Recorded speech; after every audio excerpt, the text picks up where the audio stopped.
Okay sir.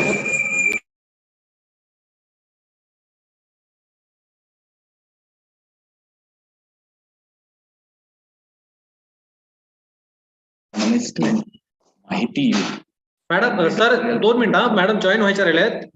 Join झाले की लगेच आपण सुरू करू.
Sir, you are not audible.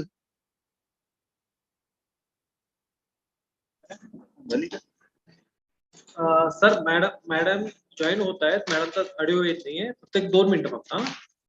एक मिनिट मॅडम मला जॉईन झालेत. फक्त ऑडिओ येत नाहीये. मॅडम तुम्ही फक्त म्यूट केलेला आहे. माईक म्यूट केलेला आहे. फक्त म्यूट करून घ्या.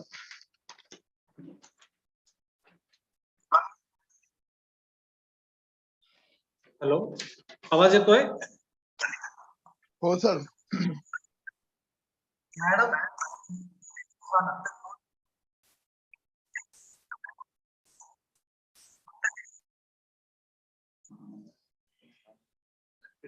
कारण की युट्यूबला पण चालू आहे ना तो.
मॅडम तुमचा माईक म्यूट आहे.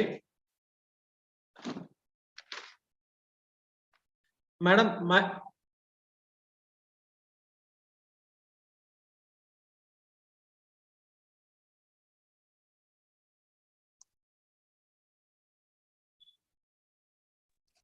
सर नंबर असेल तर फोन करा ना. आहे ना, कॉल चालूच आहे त्यांच्याकडे.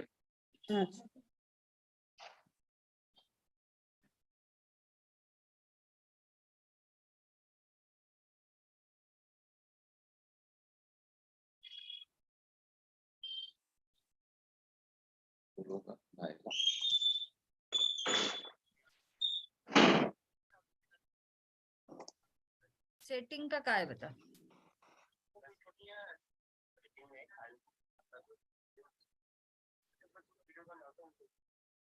मॅडम आवाज येतोय आता? No problem.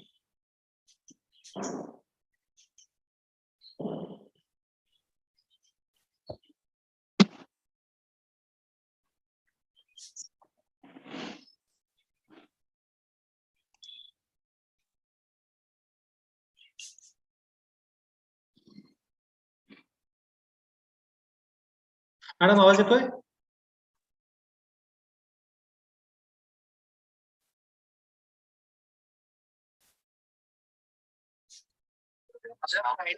हा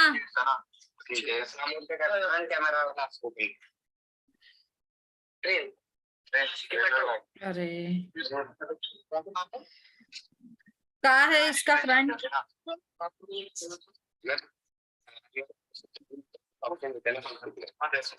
हाँ, एक मिनिट उनको पूछती जरा.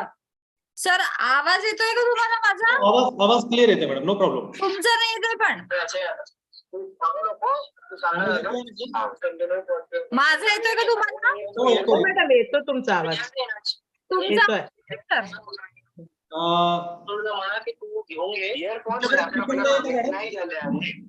अच्छा थांबा.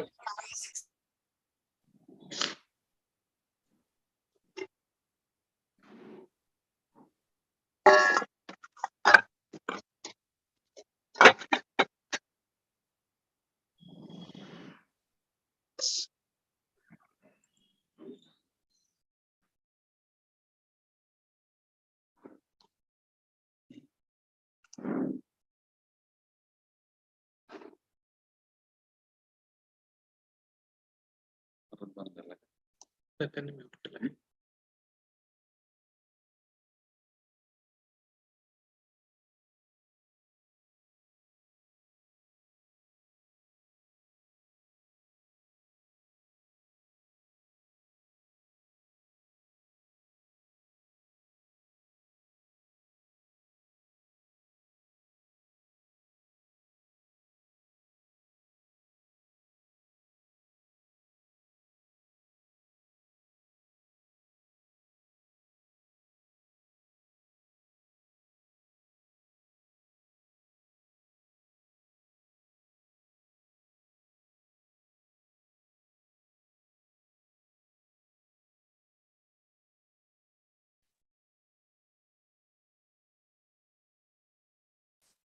हाँ मैडम.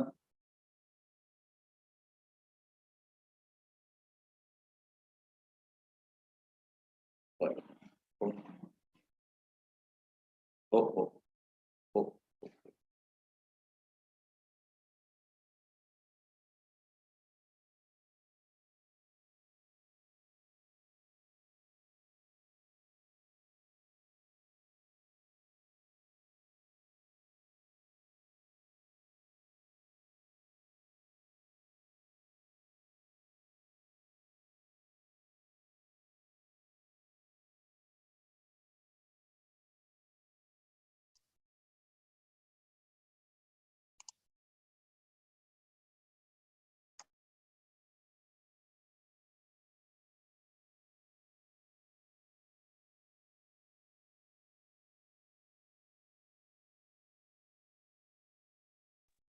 हॅलो.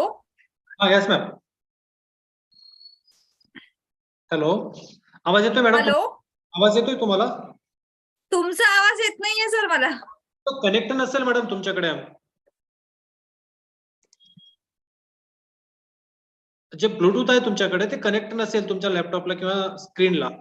हा आता केलंय मी कनेक्ट. तुमचा आवाज आम्हाला क्लिअर येतोय. हा माझा आवाज येतोय ना? येतोय. नो हा प्रॉब्लेम. एकच मिनिट मला स्क्रीन शेअर करून बघू द्या ते पीपीटी आलंय काय तर. ओके चालतं. मी तुमचं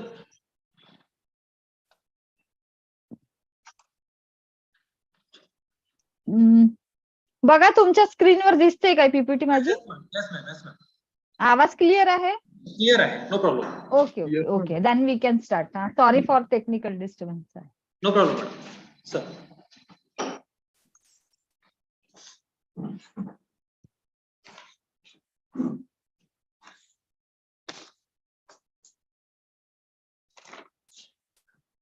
मॅडम स्टार्ट करू? हो सर. Good morning, madam. Good morning.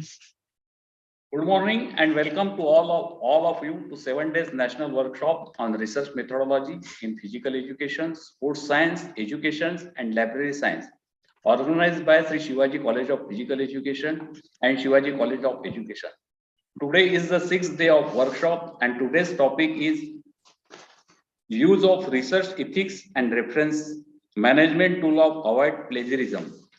And the today's welcome speaker is Honorable Dr. Shalini Likhitkar, Madam, Associate Professor, Department of Library and Information Science, Rashtra Santa Tukadoji Maharaj, Nagpur Vidyapith, Nagpur. I am very proud to introduce them. Presently, she is working as Associate Professor at Department of Library and Information Science, Rashtra Santa Tukadoji Maharaj, Nagpur University, Nagpur. She has been in library science profession since 2002.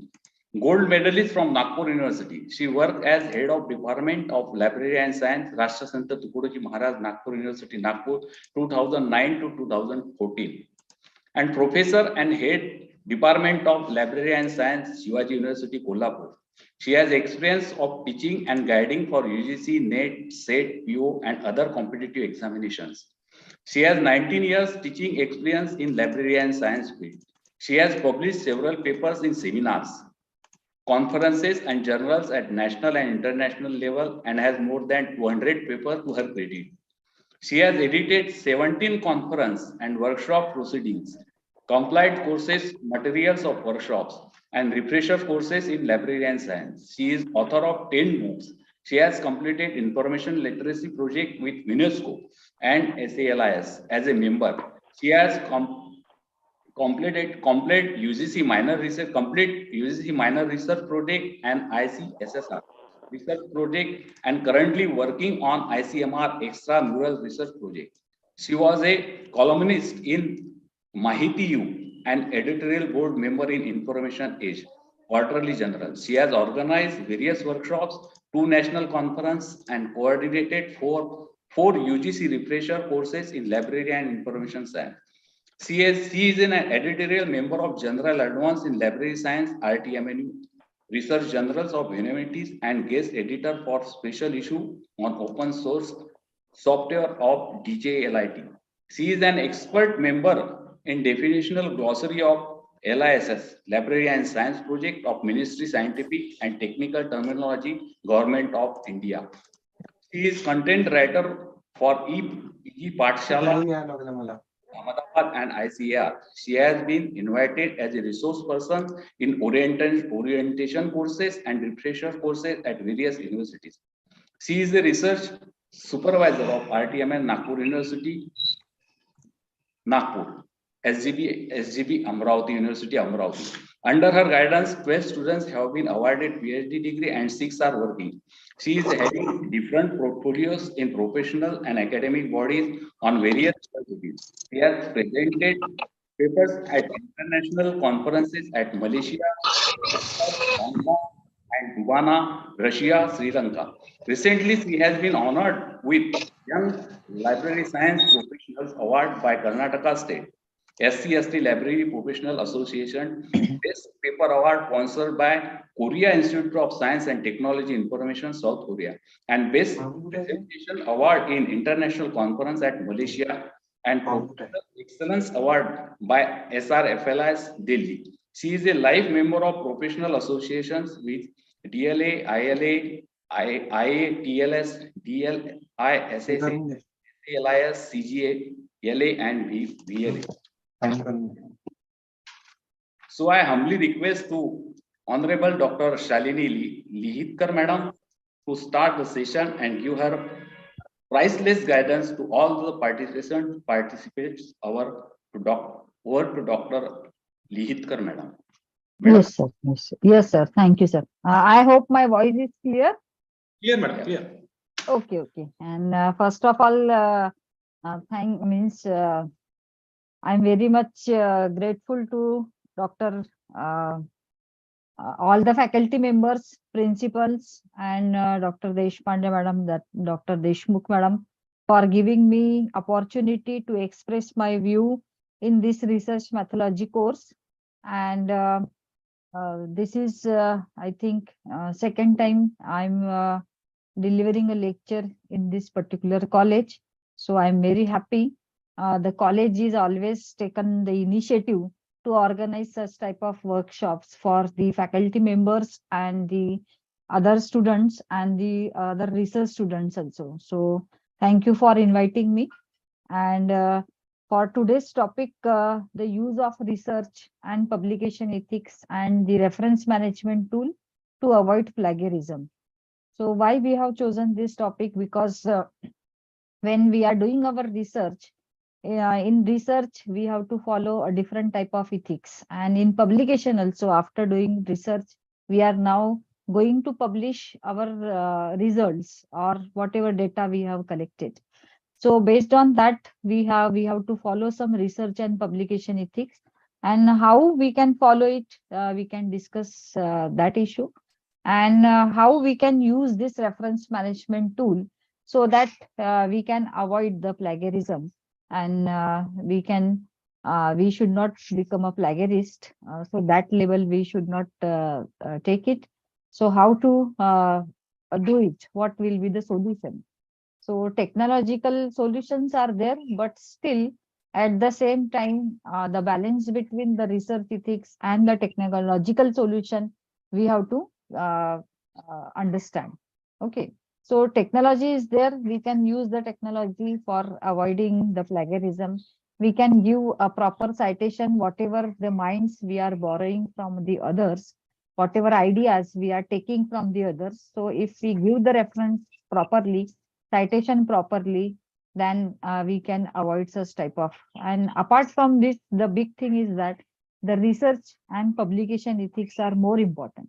So when we are inculcating research in ourselves or among our students at the initial stage of research, then it won't be any problem in our research. Okay. So from that angle, this topic is important. Um, so this particular presentation endeavor to throw a light on the different aspects, that is what is ethics, then research and publication ethics, then why the ethics are very important. And there are some principles or the code or the standards at international level also or national level, that also we have to follow it. Then areas of ethics in research and publication, because we are doing the different steps when we are doing the research. So based on each steps, there are many ethics we have to follow it. Then how to avoid the violation of ethics. And lastly, that is very, very important, how to use the reference management tool and the plagiarism detection tool. That also we have to see. Okay. So first part is research ethics, second part is the reference management tool, and the third part is plagiarism tool. And within this short time, it is very important to cover everything. But we will not be go into the very depth, but at least you should have some idea how to use it, all this technological solution. So anyway, we have to use the technology whether we are wished or we are unwished. Okay, we have to use the technology, and now this is the era of technology and we have to accept it.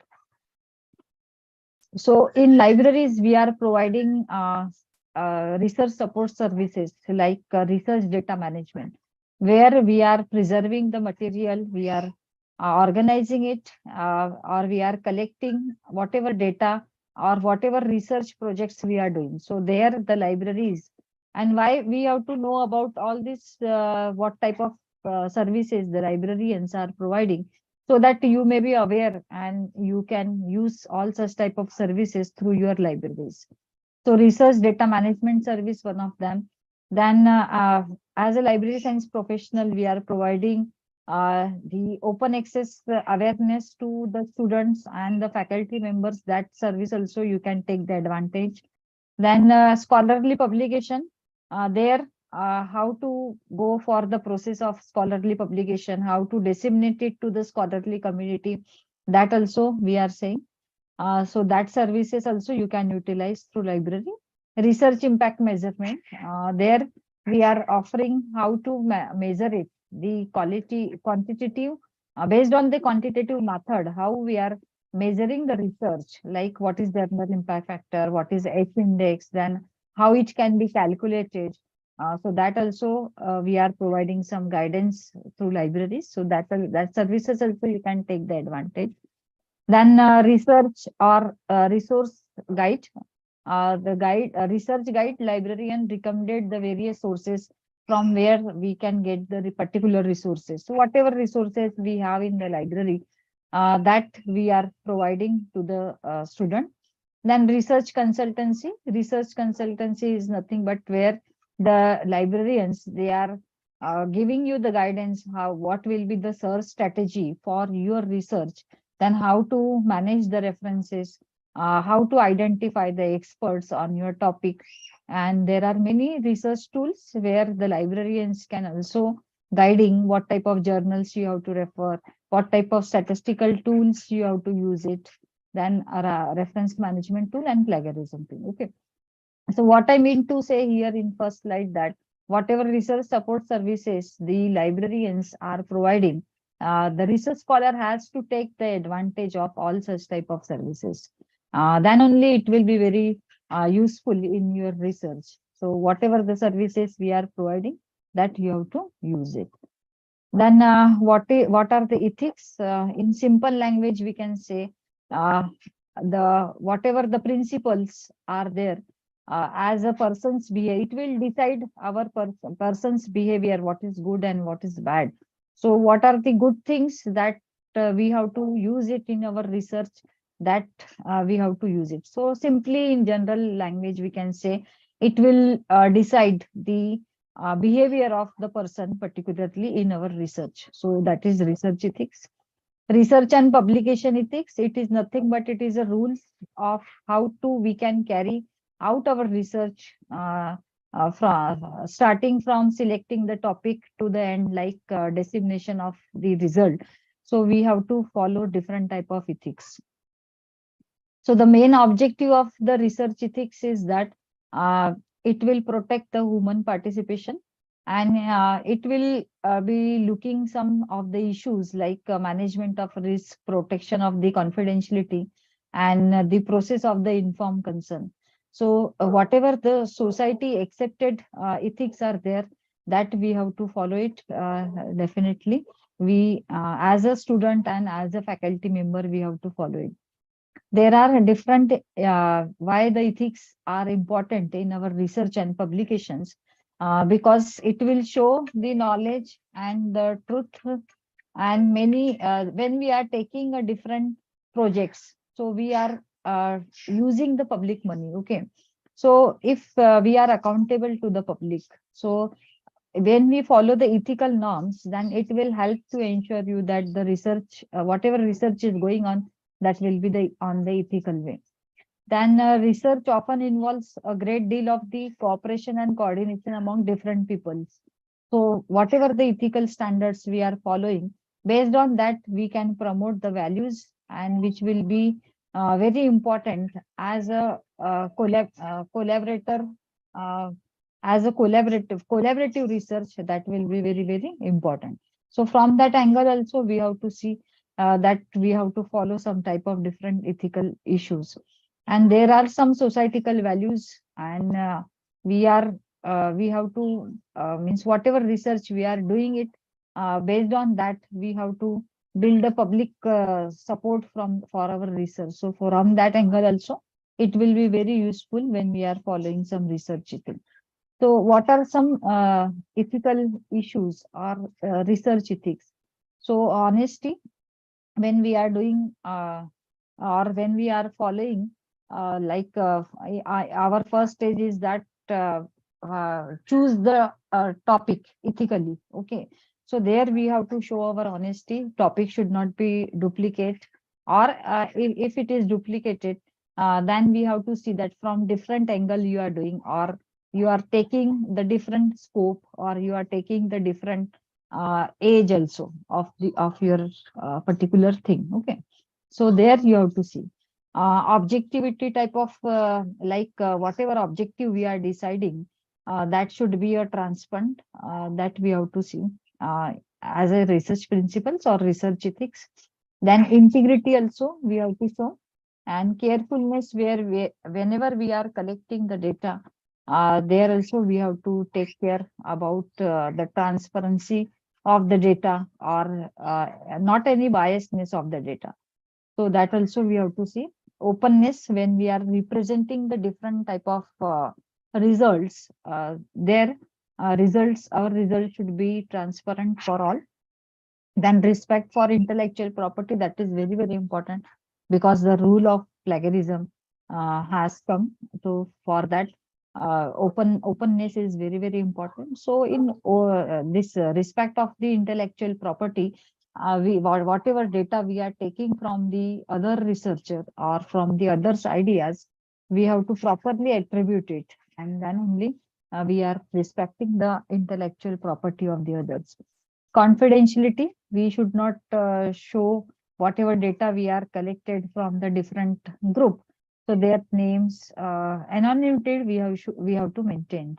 Okay, so a confidentiality type of research ethics you have to follow.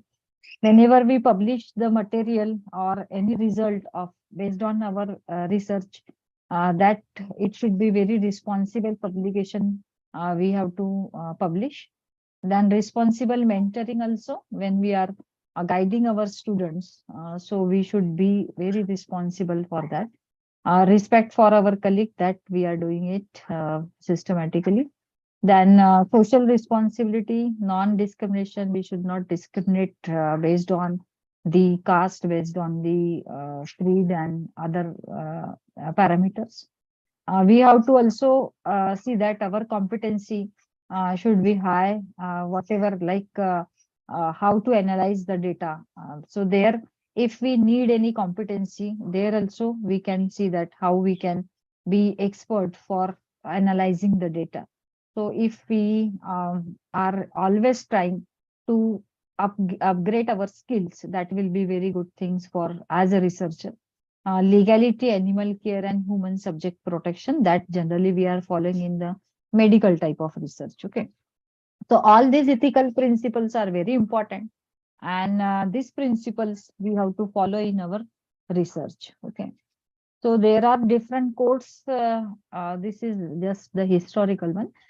Even ICMR, and you can see the ICMR policy based on the research ethics and the publication, they are also using it. So those students who are related with the science or any medical project, they should also follow such policies. As all of you know that UGC has promotion of academic integrity and prevention of plagiarism in higher education institution regulation 2018 has come. And based on that, it has came in on 24th July 2018. So based on that, this particular notification of UGC, there is a punishment also that we are going to discuss. As a researcher or as a student or as a faculty member, there are different penalties. So that we should aware to our students and the research scholar. And even you may be knowing that in September 2020, guideline for good practices in research course on research and publication ethics are also there. So based on that guidelines of 2020, you just read it, good practices in research. And there are many courses on research, like such type of courses of research methodology. That also very, very important, because in each course, you will be learning that how to use the reference management tool, how to go for the systematic research, what will be the methodology we are using, how to publish it ethically. So based on that, there are different courses. Even the online courses are also there, that you can also do it, or some physical or online courses you are doing it. So this is the committee on the COPE that we are calling COPE. COPE is a non-profit organization, and every faculty or researcher, they should know what is COPE, because they are following some international standards, okay, or they are following some core practices of research and publication ethics. It is nothing but it is an international forum. There they are guiding the publishers, editors, or those who are the peer reviewers. Most of the faculty members, they are reviewing the articles from many journals, for many journals. So you should also know that what is the COPE policy is there. Okay, so they are providing the code of conduct, and they are providing the best practices guidelines and that also define the publication ethics. So there, what type of guidelines they are providing, that we can see. This is the homepage of the COPE, publicationethics.org. You can anytime see this particular COPE website. Okay. So in this COPE website, there are many core practices they are providing. That core practices are allegation of misconduct. So if any allegations are happening in research, they are guiding for that. They are also guiding for intellectual property. Even some of the colleges, they are running their own journals. So for journal management, they are also guiding how the journal management can be done systematically or ethically. Then peer review process, how to follow the peer review process, what will be the ethical norms for following the peer review process. They are also providing guidelines. Even the post publication discussion and the correction. So if anything happens during the publication, then how it can be solved after publication, like post publication. There also they are following some core practices. Regarding the authorship and the contributorship also, they are providing the guidelines. If any complaints are received for any fraud or for any plagiarism or for anything which is related with the publication and the research ethics, there also they are solving the issues, and they are giving you the guidelines how to solve it properly. If their conflict of interest are there, they are also guiding, and there are many things, core practices they are following.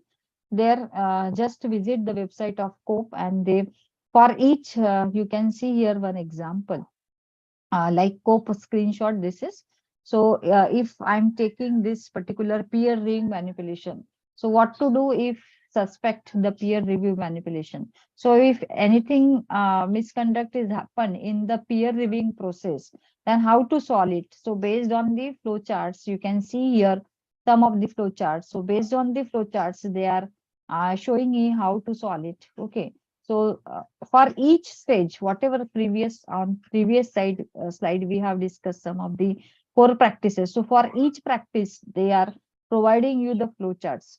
So that is nothing but how we can follow the steps in different type of research or publication. So they are providing you the guidelines. Okay. Even for the WAM is also there, like COPE is also there in international level. WAM is also there. There they are using it for the medical journals. Okay. So COPE is for every subject, but WAM particularly, they are using these standards for medical journals or publication. So this is the particular homepage or the screenshot of the WAM. So what type of ethical principles of research we have to follow it? Like the competency, non-maleficence, integrity, beneficence, responsibility, honesty, and the autonomy. So whatever previously, whatever the principles or standards we have seen, that is the general principles. But here also in the research, we are following the same principles like justice, dignity, and the confidentiality. So there are many steps, as you are the research scholar or some of the faculty members are also participating. You are knowing that what type of steps are there in research, like research problem.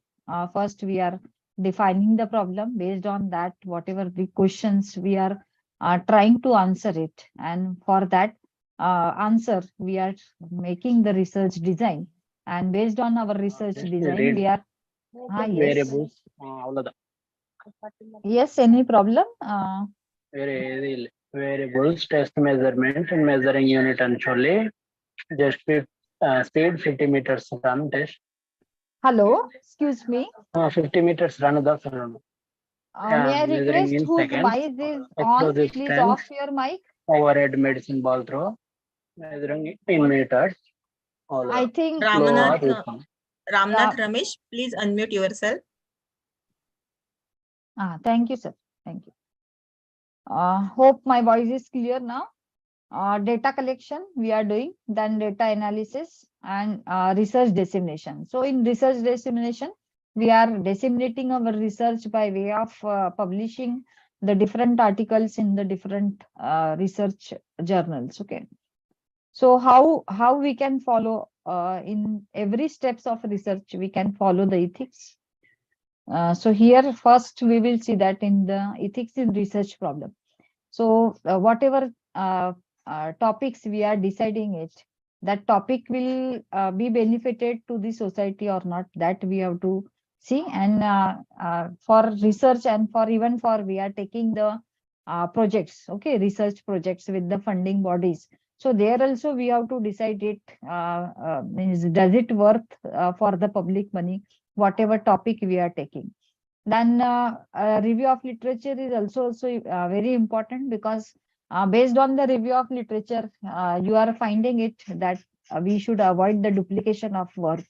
So those area which is not touched by the previous author or previous researcher, we can take it that research. So based on the review of literature, whether we have gone through the research review of literature process or not, that also we have to decide it.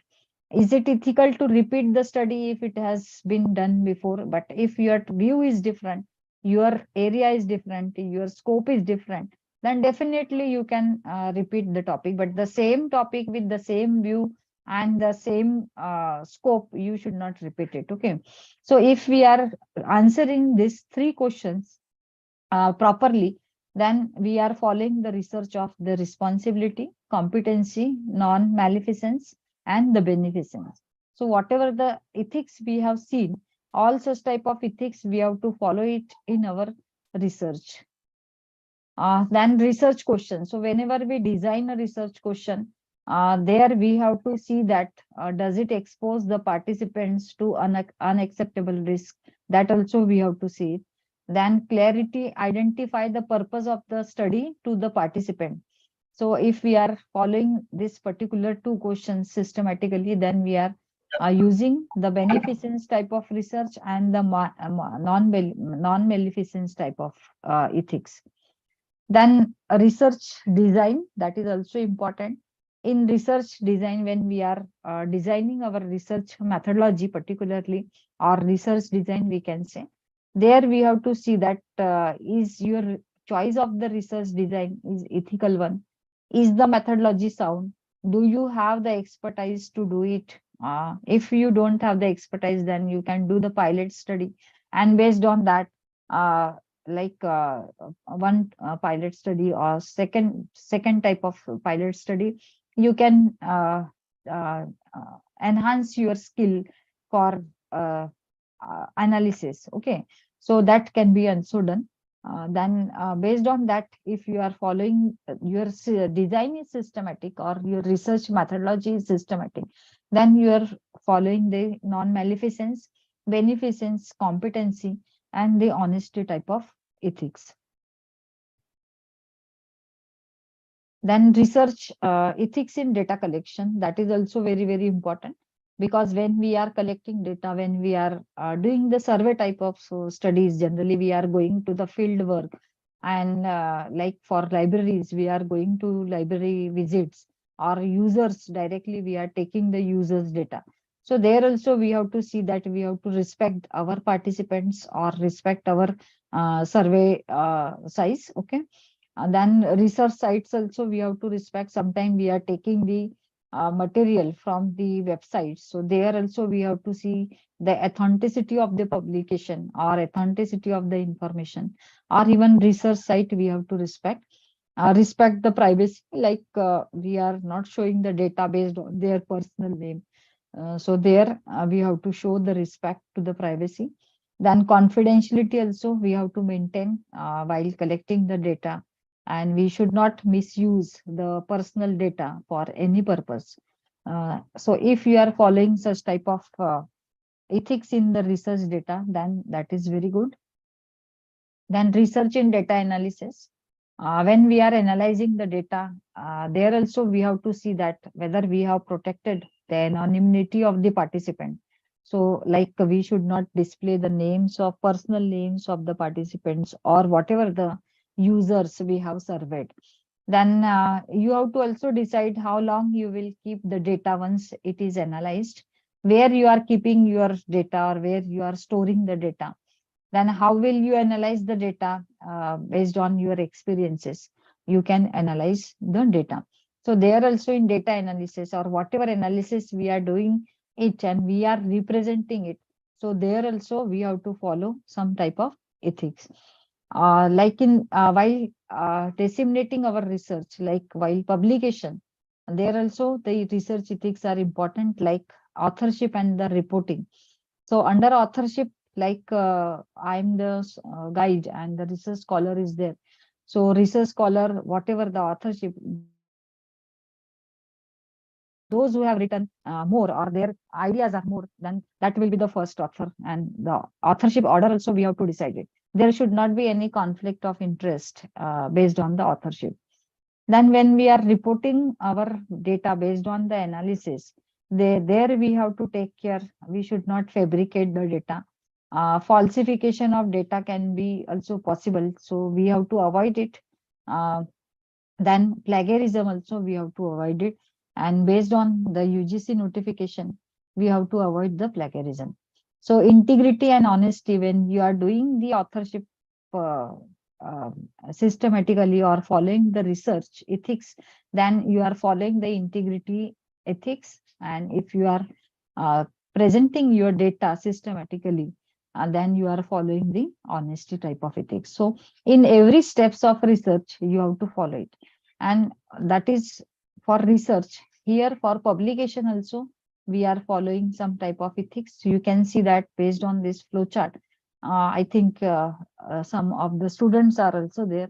So there you can see that how the processing of the publications can be done. So based on that first screening, when you send the articles, so first screening will be there. After that initial scrutiny, the chief editor will do it. And based on the initial scrutiny, the chief editor find that your article is not suitable for the publication, then they will reject the article and they will return your manuscript. But the scrutiny chief editor is showing that your article is accepted for peer reviewing, then it will go for the sometime for the 2 reviewers and sometime for the 3 reviewers also. Based on the 3 reviewers or 2 reviewers, the peer reviewing process is started. And whatever the peer reviewer has given you the options, like there are some mistakes, you have to correct it, or there are no mistakes, then it will directly go for the publication based on the decision of the peer reviewer and the chief editor. Okay, so like this the process is there. So where all these process are there, how during this process we have to follow some type of ethics. So what are they? They are for authors, for reviewers, and for the editors, because in the publication process, author is involved, in the reviewers are also involved, and the editor of the journals are very involved. So 3 are playing their own type of role, and based on their research ethics or publication ethics, they have to follow their role systematically. So for author, what type of care we have to take it? Like whenever we submit the author, whenever we submit the any paper, it should be original paper. It should not published anywhere. So it should be at the unpublished paper. Then references for cited work, we have to provide it fully. All errors which is revealed in the manuscript, but after submission also, we can make it aware some type of mistakes are there. As a reviewer, you have to maintain the confidentiality which paper you are getting for review, and based on the review, you should also understand that whether that area where I'm doing the review, that is whether I'm expert, whether I'm having the competency for that particular area or not. You have to first confirm it with yourself, and then only we can review it. Okay. Then references for cited work, that is also important. Review on the based on the knowledge of whatever knowledgeable content of the article, without any discrimination, we have to review it. Otherwise, as a reviewer, suppose I'm doing some biasness by seeing the names of the author. Yes, this is the author I know, and then I have to give the recommendation for publication. So no, nothing. You have to here also. You have to see that no discrimination, no biasness. You have to follow it in review process. Okay. As an editor, you should be very fair in manuscript evaluation, or as a reviewer also, you should be fair in manuscript evaluation. We have to also maintain the confidentiality. Then whatever the conflict of interest are there, it must be disclosed. Then active involvement in performing editorial duties. So whatever our duties as an editor, that we have to follow it. But I think here many of you are the reviewer and you are also editor if the faculty members are there. But as a author, as a researcher, you should take care. Your work should be original. Your work should be unpublished. You have given a proper citation, and whatever the mistakes you are revealing after manuscript submission, also you can check it. Okay. So this is just quickly we can discuss what type of checklist when we are submitting any articles to any publications, journal publication. First, take the approval and the consent. If you want to take the permission of the institution, permission of any data you are putting on your research article, that you have to take it. Data accuracy, falsification and fabrication, that also you have to check it. The data should not be fake, and there should be the accuracy in the data. You have to confirm it. Okay, then only you can send it for the journal publication. And plagiarism and self-plagiarism also you have to take care. Submission fraud sometime, like if we are sending the same article to the 2 journals and there is no response from the first journal, then we can saying that the second journal will publish. But sometime we are getting the response from the 2 journals. So that time we have to take care from 1 journals, we can remove that article. So immediately when you get the acceptance from the first journal, then you can say that in the second journal you don't have to publish. Okay. So like this, there should not be a submission fraud. Then ethics of authorship, just we have discussed. Whatever in collaboration we are doing the work. So whatever the authors, those who are working in the front line, that their name we have to take it as a first author. Okay. Then conflict of interest, that we have already discussed. So when before submission for any publication to any journals, then you have to check it. This is the checklist. Then violation of ethics in research and publication, that is our global problem. Okay, but we can exclude the honest error which is committed by the author. Okay, so these are the particularly like duplication submission, multiple submission, plagiarism, gift authorship. Sometime if our friend or anybody, those who have not written anything, but we are still giving the names or we are adding the names, we should avoid it. So that is called as a gift authorship. Fake affiliation also, we have to very much take care that our affiliation should be proper. Ghost authorship, that is similar to gift authorship. Pressured authorship, then salami publication and the fraud submission, like fabrication and the falsification, that is called as a salami publication. So these are the ethical or global problem of research and publication that we have to avoid it. So how to avoid it? There are some solutions for that. First is do the citation search and footprint service by using the various databases, because in your library there are many databases. So that databases you can do it whenever you have decided to write the paper on some particular idea. Then you have to decide it. You have to go to the libraries or whatever the online libraries means, digital libraries. You have to access all the databases, and then you can search it whether based on this idea the previous researcher has done or not, or what type of research they have done it. So you have to just confirm it by doing the citation search. Then take the help of the research support services from the libraries. Then take the help where to publish, like whatever the qualitative journals are there. Like now we have at national level, we have the UGC cure list. So based on that, you can take the help where to publish it, like in good journals. Okay. Then understand the copyright policy and the intellectual property right issues properly. Because when there is a copyright infringement, means there is, we are not following the particular IPR, or we are not respecting the IPR of others, then there is a copyright infringement. So that also we have to understand thoroughly what are the copyright issues and how we can avoid the copyright infringement. Then publish quality papers in the peer-reviewed journals. Those journals who are doing the peer reviewing process, there only we have to publish it. Don't publish in the predatory journals. Those journals who are taking means some charge for the publication, then we don't have to publish there. That is called as a predatory journal.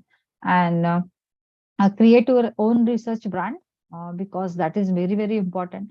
When you create your own, when you decide your own area of research, there automatically you are going into the depth of your research particular topic, and based on that you can create your own research brand. So if you create your own research brand, then automatically it will avoid the plagiarism. Okay, because you have having the expertise on that particular area, and you are writing with your own, based on your own research. So create your own research brand. And then give attributes to the author whose work you have used it. And for that, you can use the reference management tool. Then use plagiarism tools also. Understand the academic and the research integrity properly. Follow the guidelines of COPE. And even if you are publishing in the Web of Science or the elsewhere or the Scopus, they are providing their ethical toolkit. So that also you can use it, whatever toolkit they are providing. And use style manual. Suppose if you are not habitual to use this technology, then you can use the manual guides are there, then you can use it. Then ensure you have to go ethically, publish ethically. There is no alternative. And it's good for your reputation, we know very much. So based on that, you can follow some type of ethics. Here also I'm showing you the open educational resources. Why? Because open educational resources, they are free from the copyright.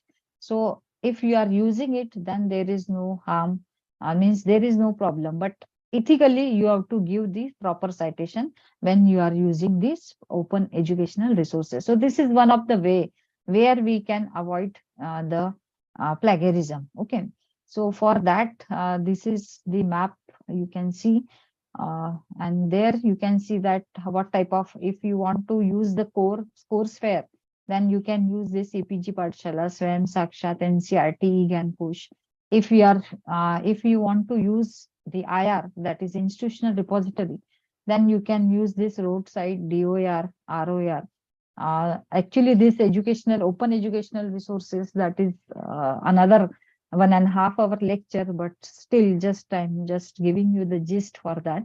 And if you really want to see the open educational resources, then it is available on my YouTube. That also you can use it. For searching the books, you can use this Universal Digital Library. Project Gutenberg is also there. DOAB, that is Directory of Open Access Books are there. Even National Digital Library of India, they have a means lakhs of books in the National Digital Library of India. You can see.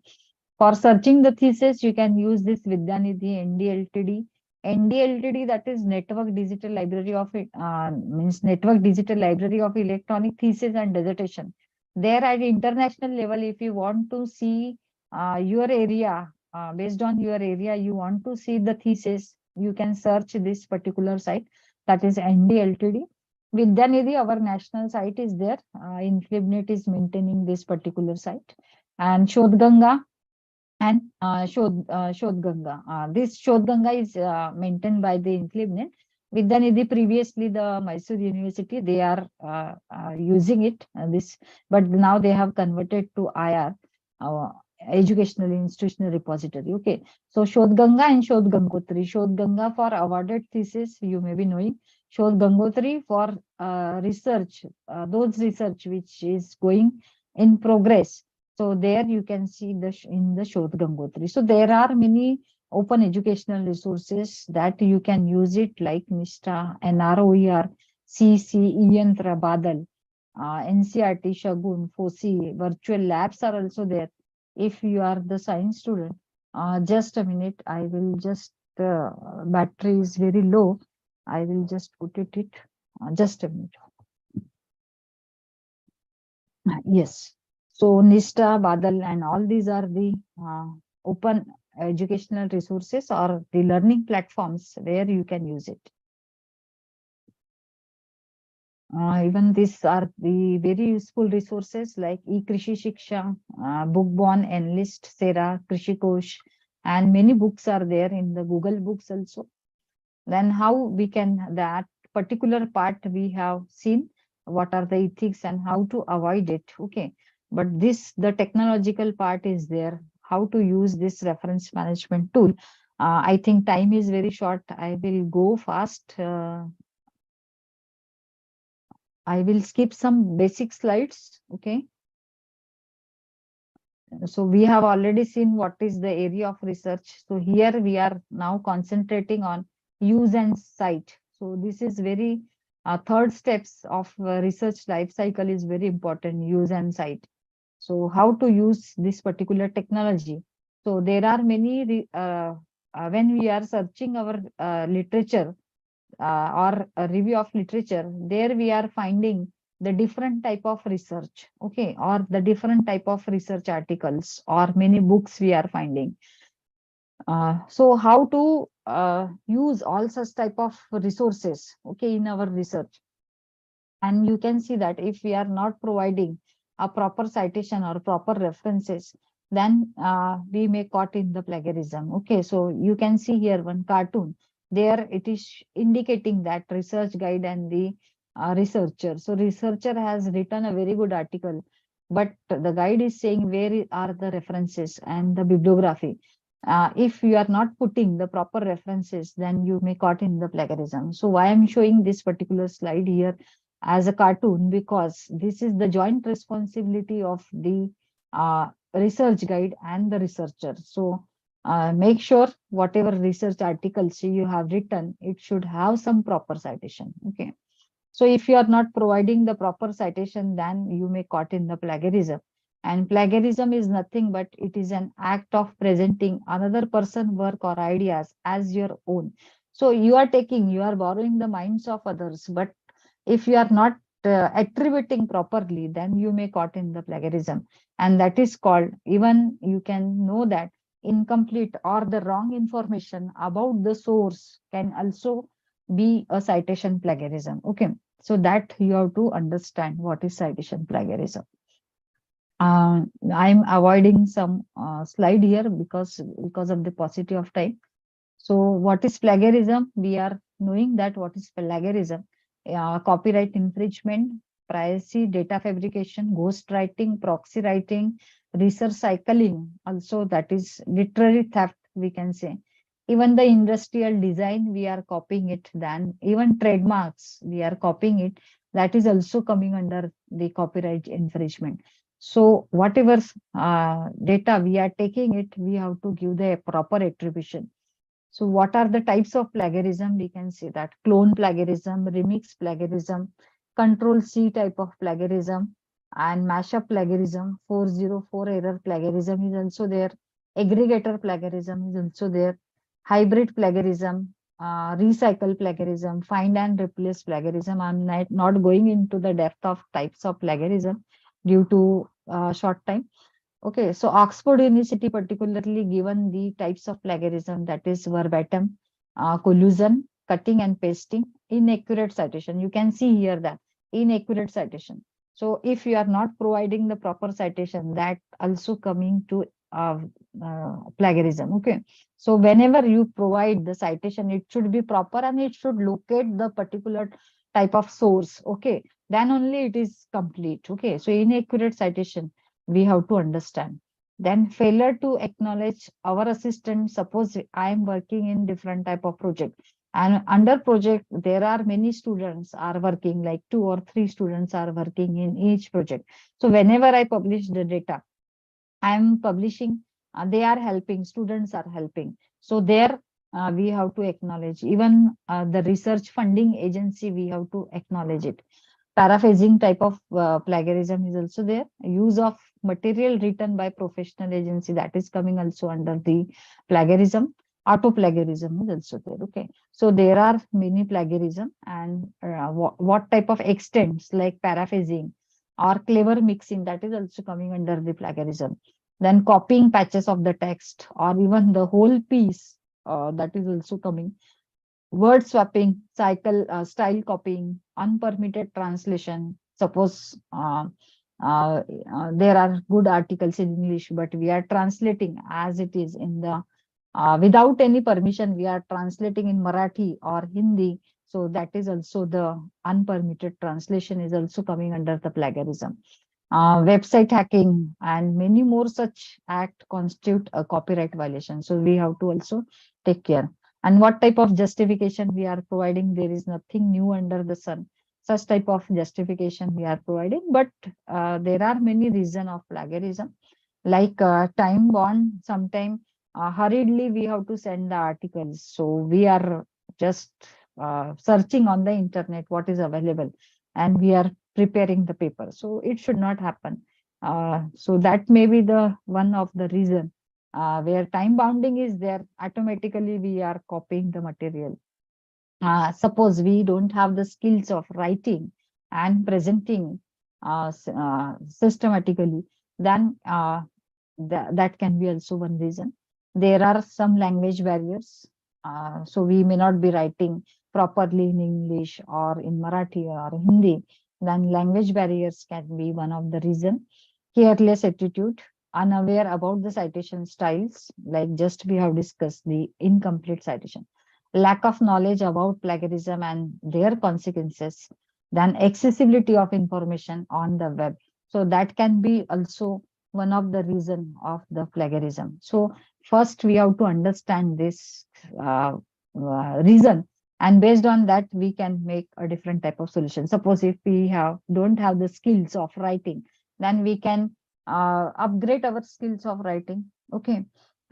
Then if we have a language problem, then we can upgrade or we can understand the language, then we can start writing the paragraphs or something. So like this, they understand the reason, and due to what reason we are doing it, first we have to understand. We have to upgrade our skills, and based on that we can use it. There is some ignorance also. Sometimes we are untrained about the technological solution. Sometimes our innocent behavior of the students, that can be also lead to plagiarism. They may not be knowing that yes, such type of rules are there. They are lack of the awareness about the rules. So I request all the librarians that you have to make aware that these are the rules for plagiarism. And this type of habit you can inculcate when before they are going for the research. Okay, like at the graduation level or at the post-graduation level, you can make aware that this is the law, this is the rule of plagiarism, and the penalty is also there. Okay, so like that. Even I can also say that from our childhood also, we can make this habit not to copy it. Okay, so such type of initiative we have to take it as a parent, as a student, means as a librarian, or as a teacher also. We have to inculcate such type of habit among our researcher or among our students. So who is responsible for this particular plagiarism? The Society of Scientific Values. Whatever I'm not saying that wholly these are the responsible, this one, but in some extent suppose I am the editor of the journal, then I know that this particular paragraph is cut and paste. So I should not promote that particular article or I should not recommend that particular article as a reviewer for the publication. So in some extent, I'm not saying that fully these are the responsible factors, but to some extent, this can be. Okay. So what we have to see that whatever the academic integrity is there, that we have to promote it. Okay. So this is the rule which we have previously also discussed, that we have to integrate. So what is their aim basically? So to create the awareness about how to conduct the responsible conduct of research, thesis, dissertation, promotion of academic integrity. So this is generally we have to promote it. So here similarity check for exclusion from plagiarism. So all quoted works reproduced with all necessary permission, if there, then it is excluded from plagiarism. All references, bibliography, table of content, preface, and acknowledgement, that is also excluded from plagiarism. Some generic term, because we have to use it, like for example, Newton's law.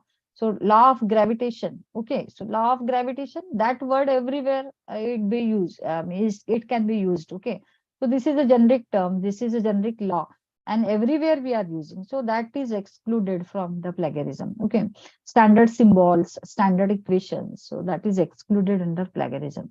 So there are, if you caught in the plagiarism, that is the theft, and it is a cognizable crime now because of the UGC notification, and it is more important, it is unethical also. Okay, so it is an anti-social, anti-creativity activity, and it will discourage the creativity, and it will promote the imitation instead of innovation. Okay, so from that angle, we have to understand what are the ill effect if we are not following such type of ethical norms or ethical level.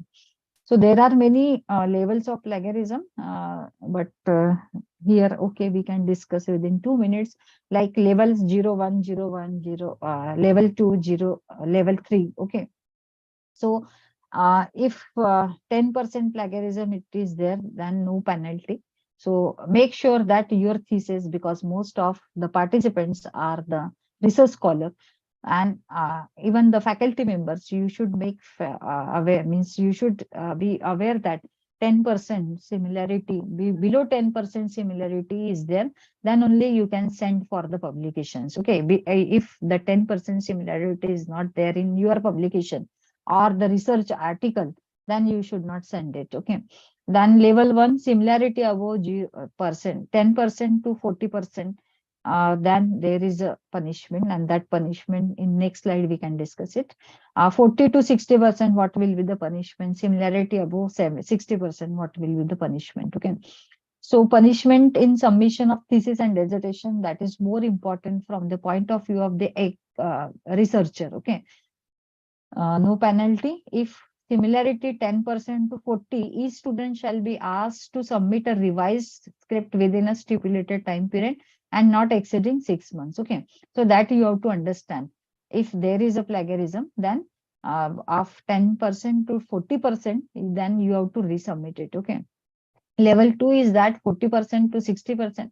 So such students shall be debarred from submitting a manuscript, revised manuscript, for a period of 1 year. So we have to see that we can be debarred from our research and all this. Then level 3, if similarity is above 60%, so students' registration of the program, means for your PhD, can be cancelled. So such type of awareness we have to make it among the research scholars, so that they should aware that how to do it, the work by using the ethics. Then penalty of case of plagiarism in academic and research publication. So that previously we have seen for submission of the thesis and dissertation. Here the same penalty is there, only the way they have taken it differently. Okay, so 10% to 40% shall be asked to withdraw the manuscript. If 40 to 60% shall be denied to write for 1 annual increment if the faculty member is there. and they should not be allowed to supervise or to guide the MPhil student or the PhD student for 2 years. So that will be a big loss for the faculty. So that we have to understand. If the 60% is there, then we have to fully withdraw the manuscript, and 2 annual increments will be also not there, and our guideship will not be there for 3 years period. Okay. So we have to first see that what will be the consequences or what will be the penalty as a researcher, as a guide, or as a faculty member. What will be the penalty that we have to seriously take care about all such type of issues. Okay. So there is the technological solutions are there, but you have to understand the technological solutions. There are many software like commercial software and this open source software. Just I'm promoting one of the software, like this is a free software actually, coming under the open source software till some type of storage. It will be free, Plagiarism Exchequer. Okay. So you can just remember Plagiarism Exchequer. That is a good software, and it will be for the student. There are 3 options for student, teacher, and the writer. May I request the organizer till what time? Means, is there any time or other resource person has joined? Organizers, please. Yes, ma'am. I have a time for 10 to 15 minutes. I can finish it. Okay, madam. Okay, madam. Okay. Other resource person has joined. Join, madam. Join. No problem, madam. Okay. Sorry, other resource person, I'm taking your time. Within 10 to 15 minutes, I will just complete it so that the students can understand. So it offer a best user experience with instant result and unlimited word scanning. It can do it. Okay. How to just install it, I will tell you quickly. You can see that, okay, here it is not showing properly. You can go for Plagiarism Exchequer, and there is a download option is there. You can see here that buy promo or free download. Okay. So here you can see that free download is also there. So you can click on the free download, and there the software will be downloaded. Okay. Then you can see many options are there, like online plagiarism, side-by-side comparison, bulk search options. So how they will provide you the dashboard, and here you can see that you have to upload the file. Okay. So how to upload the file? Go for just online plagiarism, and there you can make the large content or paragraph or the blog or the URL page. Okay. So if you want that your article will be checked for plagiarism, then you can select this large content option, and there you can just click it. Okay. And you can upload your file. After uploading the file, it will give you here the option is there. When you click on the large content option, then the option will be here, load document. You can load the document, whatever document you want to check it for your plagiarism, you can just load it, and there after that click on the analyze it. Okay. So once you click on the analyze it, this is just the option for loading the content. Okay. And then you can analyze it. So after analyzing, clicking on the analyzing it option, you can see that, yes, you can see that the results will be like this. Okay. So whatever the article we have loaded, based on that, it will see that the similarity than 30%, 100%, 0%. Okay. So like this, the whatever document we have checked it, based on that, it will, the result is looks like. Okay. So based on that, you can also compare your chapter thesis chapter 1 by 1, and then you can see that based on the summary of the report, you can see that how many, what is the plagiarism, what type of similarity is there with your content. Okay. So like this, they will give you the article, they will give you the summary. So here you can see that whatever article I have loaded for plagiarism checking, so it is 18% duplication. So based on that, they are providing you the link also, where your duplicate content they have found. Okay, so based on that, you can see that based on this, you can make it different sentences, or you can just give the references. So based on that report, you can find it. Okay, so this is the report. Okay, then the next solution is that I will not go this, I will directly go where you have to download it. Okay, so because we have to give a credit to the others, whatever minds we have borrowed. So for that, you are using the reference management tool. Okay, because manually it may not be possible for us to remember every source and then give a citation. Sometime we may forget also what type of sources we have used and like this. So if we are using the reference management tool, there are many tools like Jotero is there, then Bibsonomy is there. You can use any tool, there is no problem. All tools are good. Like Mendeley is also good. Jotero is also good. Just I will give you the idea what this Jotero is. So if you are using this Jotero soft means any reference management tool, your times means your time will be saved, and whatever the records you have saved in the Jotero software or the open source reference management software, it will automatically track your scientific literature. Okay, and process can be automatic. Only the thing is you have to just see that it can be load to the in the citation or the references. Okay, so and it will be, if you are using this such type of software, then it will be very easy to link the full text content also. Okay, so there are many advantage when we are using such type of software. Because of the time it may not be possible, but we will quickly go to the Jotero software. Okay, yes. Okay, so this is the features of Jotero. Like it is coming under the open source software. It is a platform independent. With any platform you can run it. It will also work offline. And if you want to go for online also, there is a means you can go for online profile of with your Jotero. Then integration with the MS Word and Open Office can be possible. There are 9,333 referencing styles that you can use it. Then data sharing link to the full text file can be also there. There are 26 field and 34 type of sources you can add it with for your references. So how to just quickly, I will tell you that how to download it, Jotero, how to integrate to the Word, and how to create a sub collection or the folder. Then how to put the references from website. Suppose if you are taking the references from the website, then how to give it PDF also if you are using for your thesis. Then how to give by identifier, like that is called as a digital object identifier. So if you know the ISBN number, or if you know the DOI number of the specific entry, then you can. Then manual entry can be also possible. Okay, so how to insert it, just quickly I will tell you how to insert it. First go to www.jotero.org. Okay, and there you can download option is there.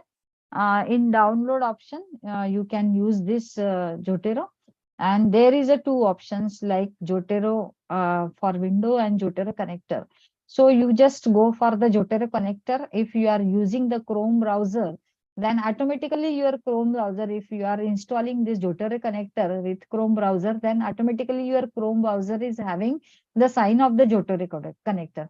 And when it will be used, when you are searching the website content, and if you want to give as a proper references for that particular website, then with this click sign or Jotero sign, you can just click it, then automatically the records can be saved. Okay, so for that Jotero connector is very, very important. Okay, so after downloading steps are very simple. After downloading, you will get, this is the software. Okay, looks like this software, and there are many tools are there. So after downloading, what you have to do, like add-on, you just go to the add-on, and after adding on, you can just make it for the window integration. Okay, so if you are making it as a window integration, means your Word file, Word menu is having your Jotero sign. Okay, so there it will work. So for that you have to add on it just. Okay. After adding on, you have to reinstall the Microsoft Word add-on, and then automatically it will come to your Word menu. Okay. So what will be the menus within Jotero? You will find it, the new items, new note, new collection. You can also import or you can also export whatever data you have collected, and you can share it with the previous whatever the researcher are there, similar researcher are there, you can share it with that them. Okay, so there are many options. Just have a quick look that how to add it. Okay, so how to add it, you can see that particular option. Like here the plus sign is there. If you want to add manually, manual entry can be also possible. So manually, if you want to add it like book section, document, if you want to add it the journal article, just click on the journal article. All metadata will come here and you can feed the data. Okay, so that is the manual option. But if you want that internet resources can be also come in this Jotero software. So there is an option. You can see that one joystick is there. With the help of that joystick, you can use that one. Okay, let us see that. And this is a very good option, my publication option.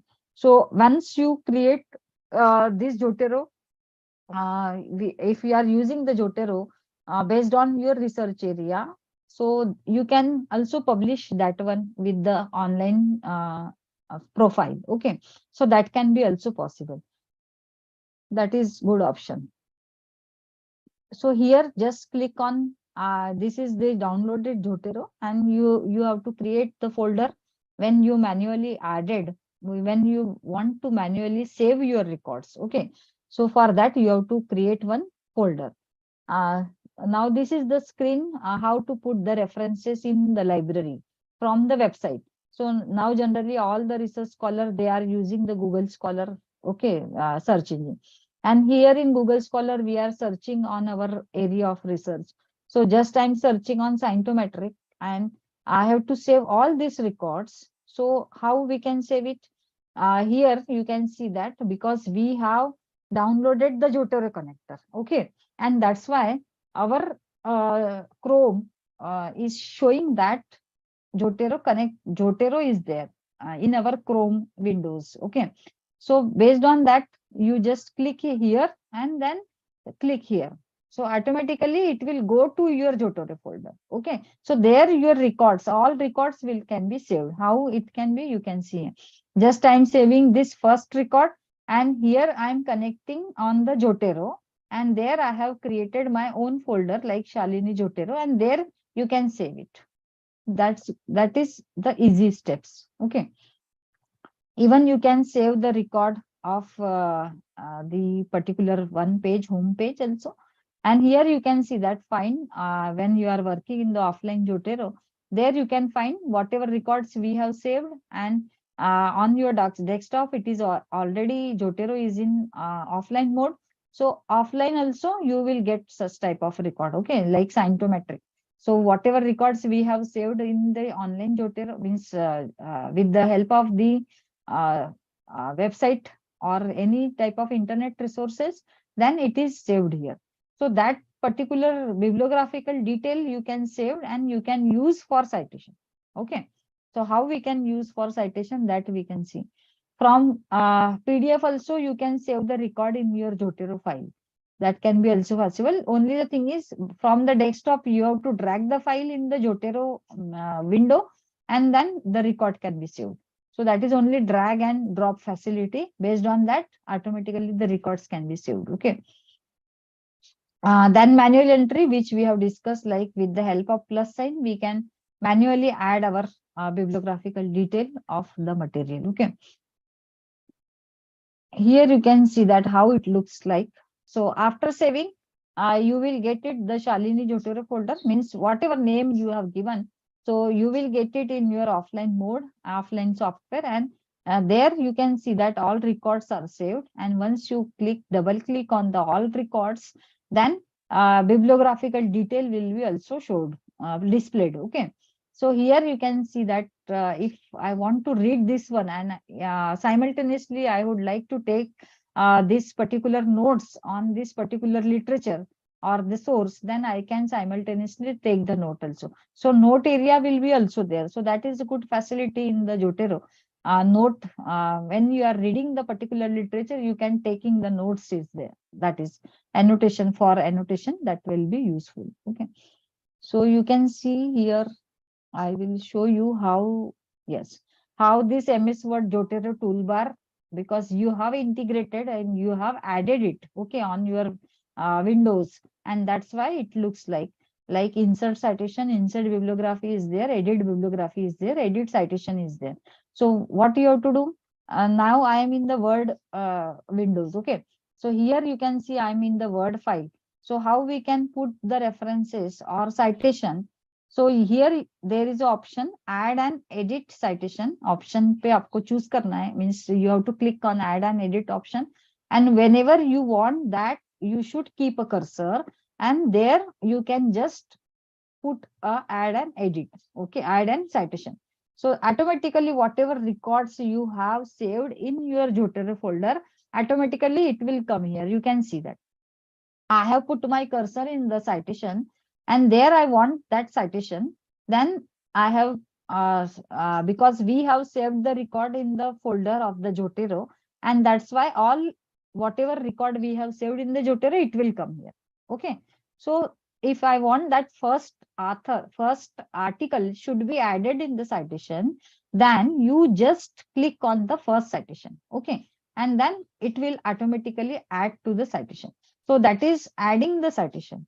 And here you can change your styles, like some type of journals or some type of university, they are asking for any style, citation style. So if you are using the American Anthropological Association style, Chicago style, then MLA style, so many style, like 9,033 styles are there, and you can choose any style. And if the styles are not in the software, then you can additionally also add, that can be also possible. So manage styles option is there. Based on that, you can use the manage style option. Okay. So additional style also you can use it. Now you can see that the next option is that add and edit bibliography. So whatever citation I have given in the text in the form of numbers, okay, and there I want that full citation should be here. So based on that, you can choose the option add and edit bibliography, and there you can see that automatically the bibliography can be added. So how? Based on choosing the citation. So whatever citation style you want it, like MLA, then Chicago. So based on that, you can choose the citation style, and automatically your bibliography will be created. So that is a good option. You can use this Jotero software, and you can go online also. Go online if you want to create your online account with the Jotero, that can be also possible. And for that, you have to go for jotero.org, and there is a profile creation option is there. And if you once created your profile in the online Jotero, then you can create your own library. Whatever the resources are there on the internet, if you want to save in your online account, that can be also possible. Okay. So you can use by using, this is the window for online account. Okay. So I'm showing my online account with the Jotero option, and there I can add it, the items online also. So whatever options we have seen in the offline mode, all options can be also converted into the online mode. Okay. You can download it and you can use it. So this is really a good technology. You can use it. And to sum up, I can say that each bibliographical references carry a message to the scholar, and hence whatever the references we are putting as a citation or as a bibliography, it will give the message to the future researcher. Okay.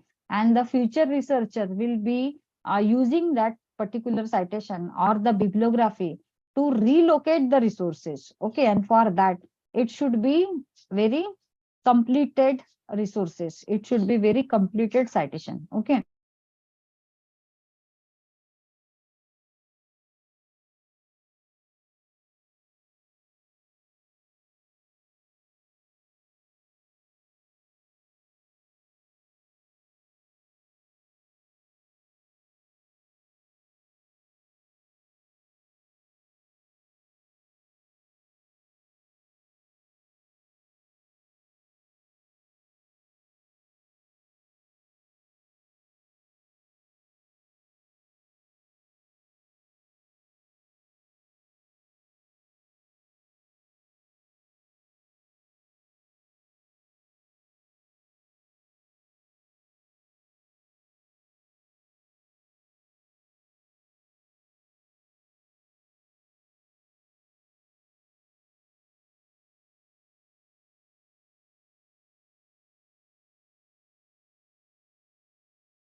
I think connectivity problem की वजह से ma'am हमारे साथ अभी फिलहाल जुड़ी नहीं है।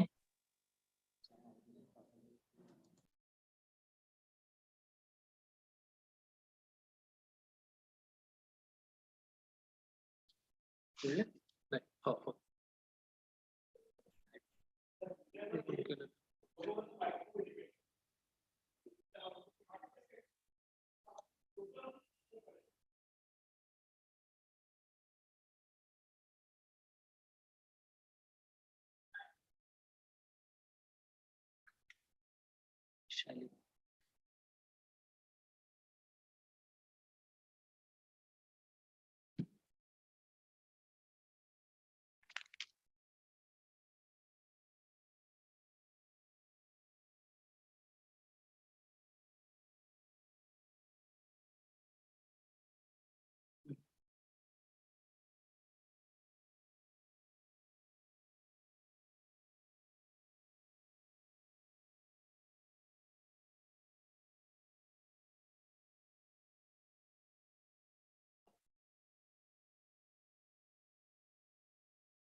काय करायचं?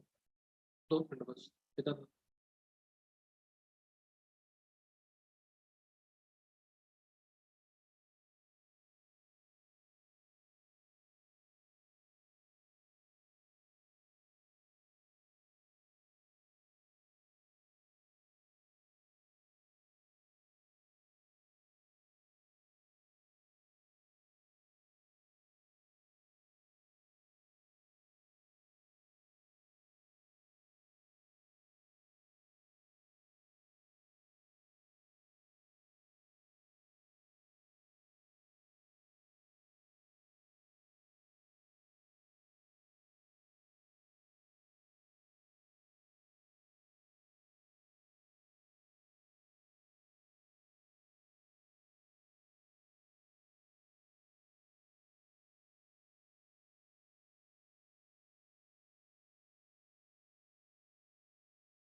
Datar sir, you may proceed on towards vote of thanks. Then we will start next session. Yes ma'am. Yes. Yeah. Madam calling वर तुम्ही ऐकू शकतात का? तिकडनं तुम्हाला आन्सर होऊ शकतील काही? 1 मिनिट मी पुन्हा जॉईन करू. ठीक आहे मॅडम. ठीक एक आहे. काम करा ना, त्यांनी वोट ऑफ थँक्स सांगितलेलं आहे ना, वोट ऑफ थँक्स.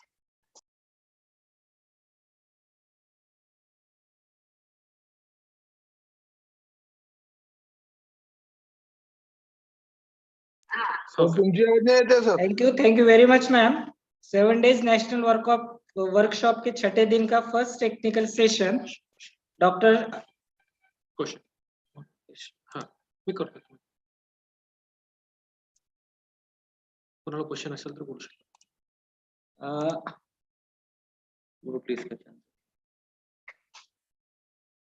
हेलो, अगर किसी को इसके अंदर क्वेश्चन वगैरह हो तो आप पूछ सकते हो. मैडम कॉल पे है online.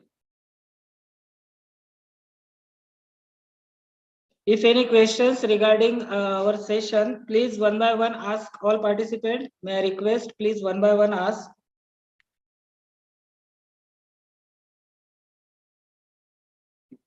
Okay.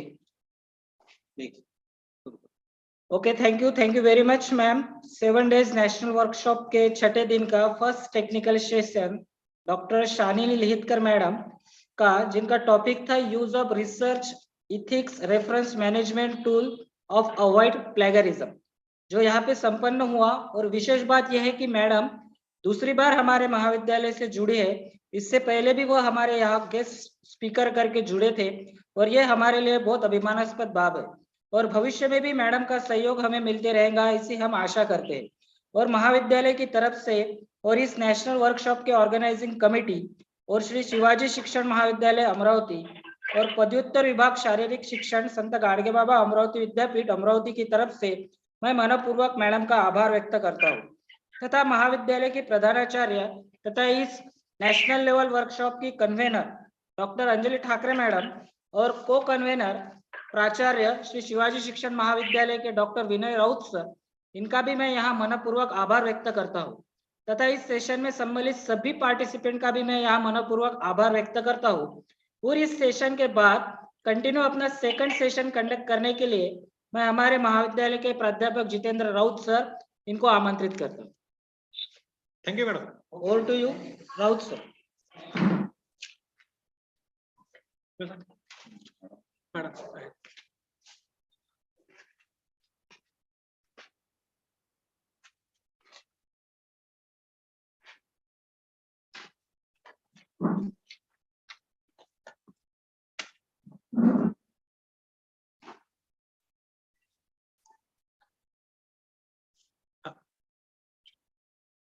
Good afternoon, madam. Madam mic mute sir मला को होस्ट करा. हो कर.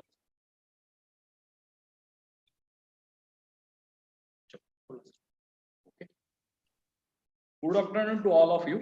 Today's second session will start now. And the welcome speaker is Honorable Dr. Sangeeta Bihade, madam. And today's topic is objective formation and tools for research. I am very happy to introduce them. Our today's resource person is Honorable Dr. Sangeeta Bihade, madam. Have done her MSc in mathematics, qualified NET exam in education, and PhD in emotional intelligence. She developed model for teachers trainer for B.Ed students. She have hold on mathematics tricks and numerical mathematics. She has coordinator of mathematics classes and presently working as assistant professor in Sri Shivaji College of Education since 2009. She achieved medal from SGBA Sant Gadge Baba Amravati University for Masters in Education. She has experience of teaching and guiding UGC, NET, SET, and various competitive exams. She has 14 years of research and teaching experience. She have published total number of 60 research papers in national, international, and workshop, seminar, and UGC Cartoonist journals. She have published 2 books on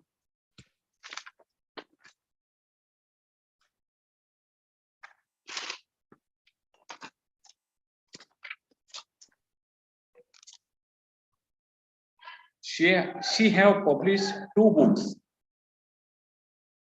First is Gender, School and Society 2016 and second is Ling Shala and Samaj 2021 YCMO. She have completed 1 research project funded by ICSSR to study the impact of self-designed instructional worksheet and use of mathematics laboratory on mathematical skill achievement of high school students granted by ICSSR 2016 to 2018, granted by UGC. Also, she is active in professional and academic work. आणि या ठिकाणी मला सांगायला फार अभिमान वाटतो किंवा आनंद होतो आहे की या राष्ट्रीय कार्यशाळेच्या ऑर्गनायझर सेक्रेटरी बिहाडे मॅडम आहेत आणि त्यांचं खूप अमूल्य असं सहकार्य हे राष्ट्रीय कार्यशाळा यशस्वी करण्यासाठी आम्हाला लाभते आहे. त्याबद्दल मॅडमचं मी पुनश्च एकदा या ठिकाणी अभिनंदन करतो, आभार व्यक्त करतो आणि मॅडमला विनंती करतो की आपण आपलं स्पीच सुरू करावं. Thank you Jitendra Raut sir. It's my pleasure and pride to be research person on my own platform. Thank you. We have anti-cyclic manner. We have represented various topics. Write a thesis in APA format. Research directions. Then new trends in educational research, action research, multidisciplinary and interdisciplinary research approaches, and hypothesis testing through ANOVA, qualifications of idle researchers in the present era, and quantitative data techniques, educational formation of hypothesis based on literature review, and use of research ethics, and references management tool to avoid plagiarism. Participant, you have got knowledge about all the thesis writing, but for the chapter 1, we have selected the topic objective formation and tools for the research. So while formulating your problem, research aim and research objective, we firstly differentiate between the research aim and research objective. What is the research aim? Research aim is answer to the question what you need to be studied. That is, specifies what needs to be studied. That is the research aim. It is necessary to define the scope of the research, and for the end process, it is very important. Achievement of the research aim provide answer to the research question. All the achievements regarding your thesis or your research paper or your dissertation. Research objectives, what are research objectives? Then how many research aims should be there? There is only one and only one aim of the research. Research objective divides research aim into several parts and address each part separately. Objectives provide answer how your research will be achieved. And research aim answers to the question what needs to be studied.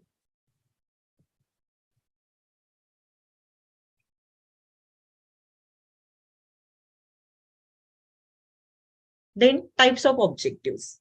There are mainly in general 2 types of objectives that are general research objectives. I am audible? Participant?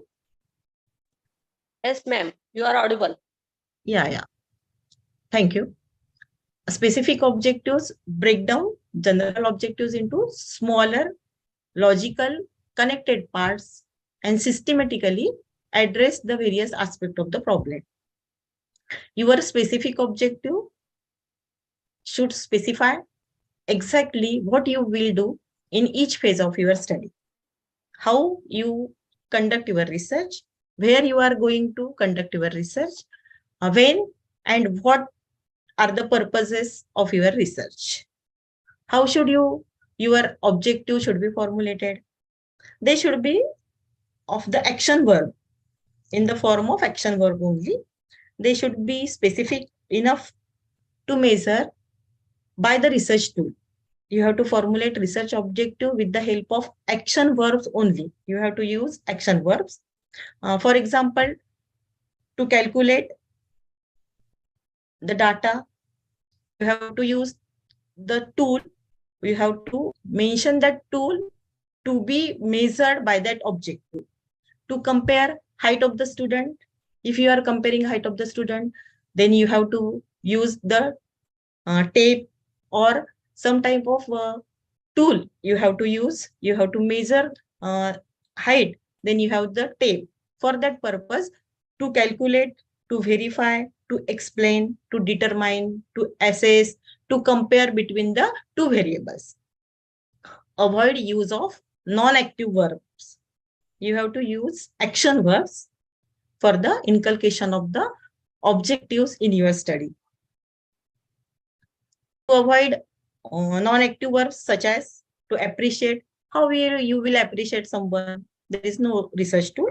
So avoid such type of verbs. To understand, how you will understand? It is not possible to develop a tool to understand some behavior. To believe, how you can believe? These are the qualities. So you don't use such type of words in your thesis.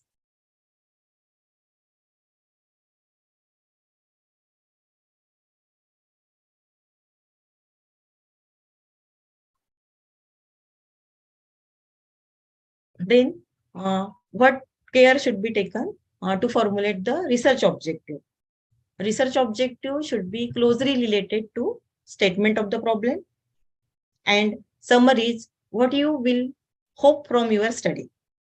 Writing your research objective may guide you to define and focus towards your own study. Clearly identify the variables to be measured. There are many types of variables in your study. You have to identify which variables you have to measure very clearly. So focus on it for the formation of research objective. Indicate various steps to be involved. While formulating your objective for your PhD thesis or your journal paper or dissertation, you have to indicate various steps that are involved in your research. Establish the limit of the study. Avoid collection of any data that is not necessary. Unnecessary collection of the data should be avoided by formulating logical, systematic, specific objective for the study. While writing down or going to form your research objective, you have to follow the principle of SMART objective formation.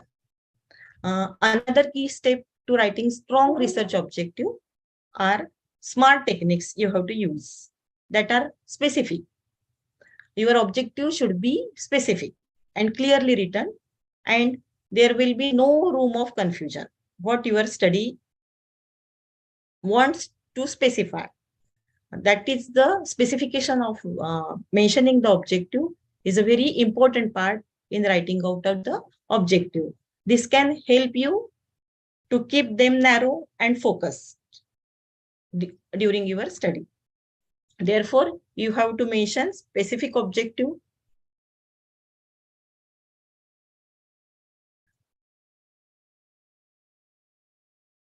Then M, measurable. The objective should be measurable. By some tool, they can be measured the data for your study. So objective should be measurable. While writing down the sentence, you have to keep in your mind that what I have written in objective, that should be measurable. So we have to follow the principle of SMART, that as for specific, the objective should be more specific, they should be measurable, they should be achievable. What the objectives I have prepared for my study, they must be achievable. If they are not achievable, then the purpose of my study will deny all the reports, and I cannot create a new procedure, or I cannot mention any heads among them.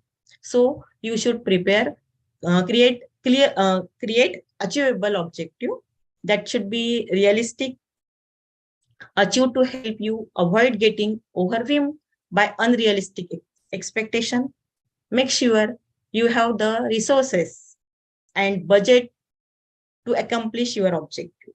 So try to focus that the objective should be achievable. Then relevant, or it may be reliable. Make your objective relevant to your research and overall your goals. This can help you stay motivated and on track throughout your research project. So relevant objectives should be formulated. They be time-based. Your objective should be time-bound. You establish deadlines to help you keep your research process on track. So for your achievement, you can set a major deadline for your entire project as well as smaller deadline for each objective.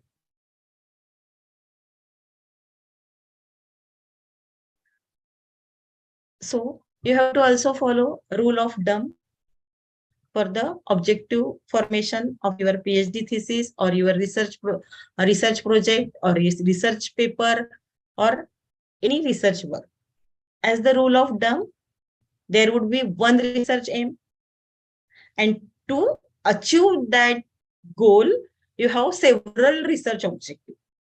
So your research aim should be proper and focused for your study, and you have to write down several research objectives to achieve that aim. Achievement of each research objective will lead to the achievement of research aim. For more specification, we may produce an example. Consider the following example. It is a research title, Effect of Teaching Culture on Teaching Competency. A case study of Sant Gadge Baba, Amravati University staff.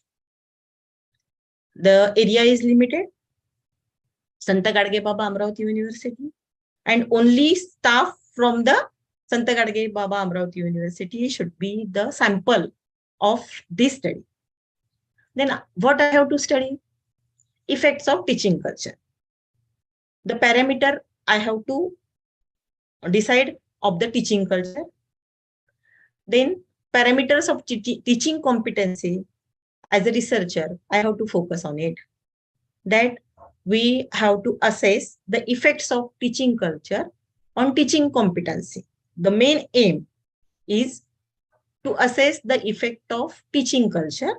The teaching culture may have so many aspects, but as a researcher, you have to focus which aspects are achievable, measurable, time-bound, realistic.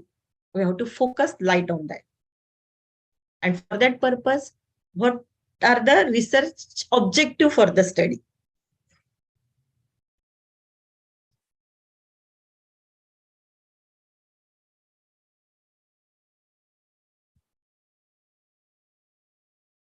For the research of the study, to identify the immediate status of the phenomena, we have to focus light on that.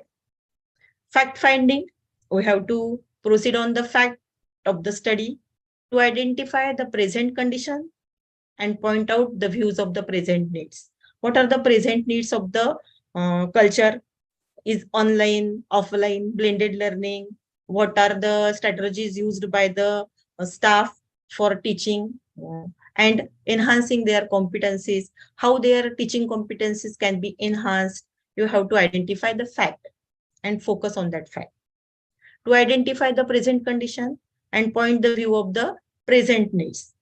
If you are studying or writing any paper, you have to focus on the present condition.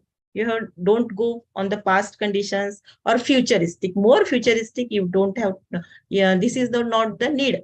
We have to focus on the present condition and the situation of the problem. You have to focus on examining the relationship between the two or more variables. As I discussed, or while through various lectures, you have known about the variables that are dependent variable, independent variable, discrete variable, and many more type of variables are present. But for your study, whatever the research methodology you are using, if you are doing experimental research, then you have mainly focus on dependent and independent variables. There you have to control some variables that you have to mention while writing down your objective. The area of the study you have to focus on, limitations of your study, scope of your study, you have to mention through your objective. To examine the relationship between two or more variables, you have to put the variables very properly. What variables you have focusing on, intervention program or any type of research methodology you are using for your study, then mention clearly in your research objective. Then we are going to focus on the objective guide. What will be the main guiding principle that we have to follow for formation of research objectives? Firstly, we have mentioned the types of objective. There are general objective and specific objective. General objective is concerned with your research aim. Your specific objectives are concerned with your specific objectives are the way to achieve your main objective. So your problem should be important. Firstly, you have to focus. If you are you are making title for the research, we are in hurry. And for that purpose, we go for the synopsis and research guide, and we think of various problem of your interest, but it should be interest of others also. The problem should be important. The problem should be real. It not be vague. It not be fake problem. It should be real problem. Does the problem originality should be displayed through the problem, and it should be creativeness. Your own problem there should be for the research purpose. I am really concerned with the finding of the solution. Is the finding providing policy making, or providing some patent, or some regarding some solution to the desired condition? They should be finding. The finding should have the solution for current situation, present situation regarding the problem. Thus, the researcher is able to state the hypothesis. The hypothesis should be testable in form. So you have to formulate. Then what we have focus, the question, what is the objective of our study, but the answers will be in the pattern of how my study will be conducted, how, and I can choose my tools that should be reflected in your research objective. Learn something new from various problem. You have to formulate new problems. You can check the already done work. If you are going to the research related review of the research, focus on your interest, capture that interest, and majorly inculcate your own words for that own creation, creative words for your thesis. Do not copy and paste in hurry. So you are in interest, you have to carry out the problem for your 3 or 4 years. You are going to make the presentation before the committee, and for the procedural, you should be clear-cut objective with you. There should be clear-cut objective. Then to achieve and understand the relationship of the specific problem, the border area, firstly you have to fix the area of your interest, or your what you want to study. Then that border area should be cut down in the simpler form, and it should be specific, and you should be able to select the sample. Firstly, while going throughout your study, you should select such problem that you can get proper sample. So the hypothesis can be tested. The hypothesis may be rejected. The hypothesis may be accepted. It is not your part, but you have to choose proper sample and generalize the problem, and you have to select the sample from the some population. So that sample should be in your coverage. Will some intelligent person be able to replicate the study? If you are formulating the problem, you have to make sure that some person also replicate the study. So you have to formulate the objective very properly. Will my proposed data gather some instrument? Every objective, while writing down every objective, you have to keep in mind that what instrument I will use to measure the written things in my objective. So don't be hurried to write down your objectives. They should be measurable. And the instrument at that time, you have to fix that instrument. That instrument means tool. That whether it may be questionnaire, whether it may be Likert scale, whether it may be interview, you have to fix at that time of writing the objective. So focus on that. Is the study including application of the result? It should be the practical. a number of affirmative answer should be required for the suitable problem. There should be answers in affirmative sentence. You have to provide. So while formulating the problem, focus on the objective. At the same time, think over the objective, tool, and techniques and statistical analysis. These are the linkages. You have to formulate proper objective. Then for the proper objective, you have to use the tool. Each and every objective need a research tool to measure. Keep in mind this thing. So you can properly formulate your objective.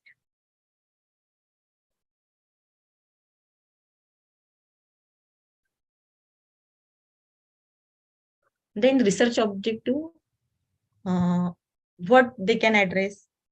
They can address the purpose of investigation. What are you going to study? Types of knowledge to be generated. While formulating the objective, keep in mind what is the purpose of investigation. You should follow your purpose properly.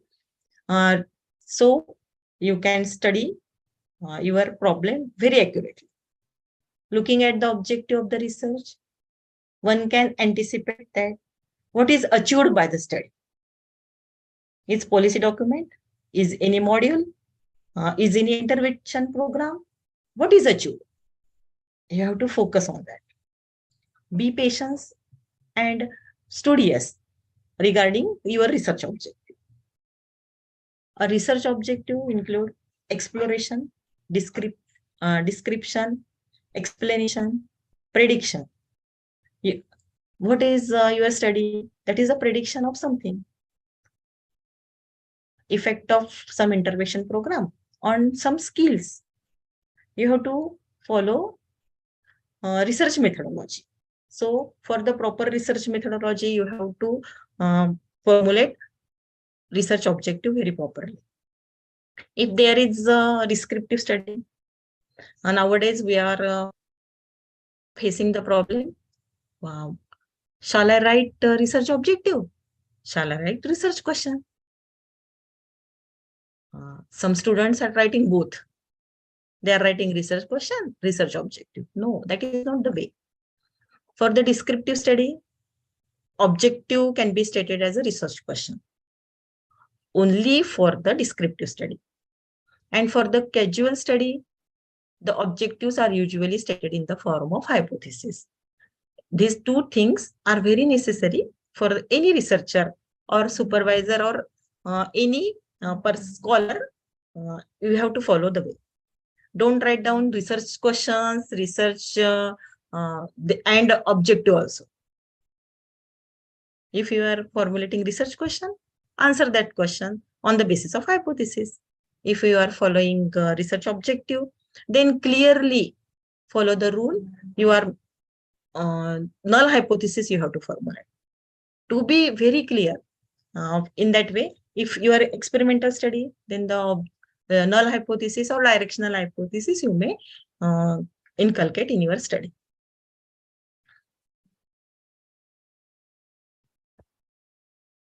You are getting me?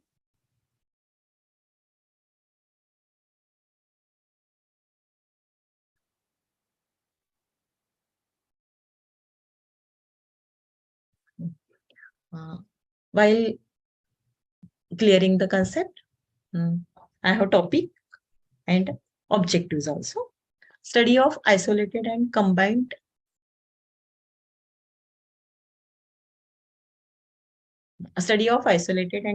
effect of aerobic and circuit training on selected motor ability components and skill performance variable among women volleyball players. It is a topic from physical education. So what is the topic inculcating? You have to focus on it. What is the area? That is the women volleyball players only. It is delimited to women volleyball players. What you have to study? The isolated and combined effect of aerobic and circuit training. On which component? the selected motor ability component. Selected, the word selected motor ability component is mentioned here, and skill performance. You have to fix your variables, your aspects at the time of topic writing. To find out the isolated effect of aerobic training on skill performance of women volleyball players. At the time of selecting the players in scope and limitation of the study, you have to write down your scope, what is your scope, what is your limitations, and it should reflect in your objective also. To find out isolated effect of aerobic training on skill performance of women volleyball players. Firstly, from the title, you can get acquainted that is the study experimental, is the study descriptive. What you can think? Study of isolated and combined effect of aerobic and circuit training on selected motor ability component and skill performance variable among volleyball players. The study is descriptive, it is not experimental. So you have to focus on the type of study also.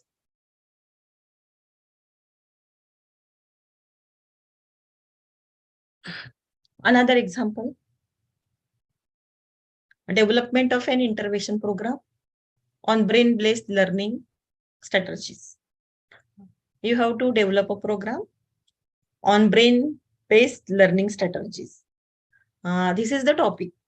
The topic provides you the guideline. It is an experimental study.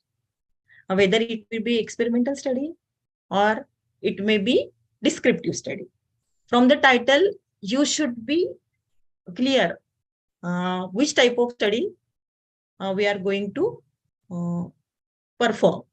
So from the study, you can formulate your objectives very clearly. We have to develop an intervention program. For what purpose? The objectives are written in the form, and it will be clear for you to compare pre-test and post-test score of the student. Regarding what aspects? Achievement in environment education. Then self-esteem, attitude towards learning, and academic stress of a student of experimental and control group. To study student reaction about brain-based learning strategies. These are the objectives we have to formulate according to our title and our scope, limitation, and tools.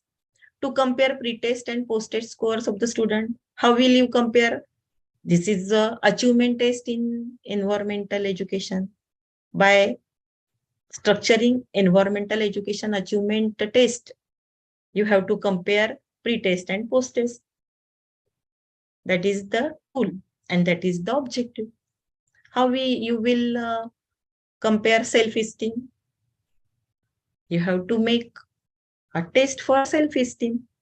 It may be standardized or teacher-made or researcher-made. Attitude towards learning. It is clear from the objective. Are you going to test achievement, self-esteem, or attitude? If you are writing the objective clearly, there is no need to think over the two and the statistical analysis. You have to measure the attitude, compare the attitude, and it may be t-test you have to use for the statistical technique. Academic stress of the student of experimental and control group. As it is experimental study, it is obvious. It may be 3-group study, 2-group study, or it may be only single group study. But you have to mention what type of groups you are inculcating in your study. To study students' reaction about brain-based learning intervention program. He has mentioned clearly to study students' reaction, not professor's reaction or coach reactions. So you have to be specific regarding the objective formation. So only in the study, student reactions are to be studied. And what will be the tool?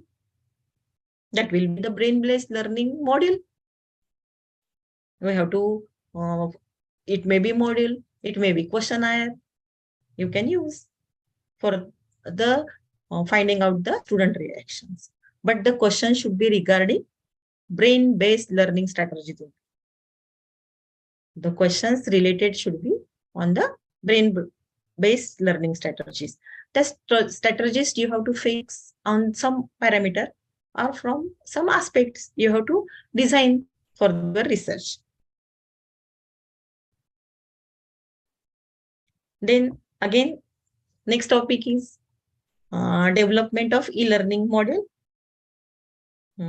For testing, purpose of the study to design and develop e-learning module and to assess its impact among national eligibility test aspirants in physical education. The main purpose is to design e-learning model. It should be for the testing or assessing knowledge regarding NET examination. What subject? It is physical education. So what tools they need to be for the e-learning? Firstly, we have to develop e-learning module. And for what purpose? We have to define the national eligibility test criteria for the aspirants of the physical education. For physical education student, we have to go through the NET syllabus of physical education student and design the module. And purpose should be e-learning, development of e-learning module and its effect on NET examination aspirants of the physical education. So while formulating the hypothesis, you should be clear which type of research tool you have to use, which type of the statistical techniques you have to use, and you should be more objective towards your formulation of objectives. If any question you have, you may ask me regarding the research tool, research objective formation.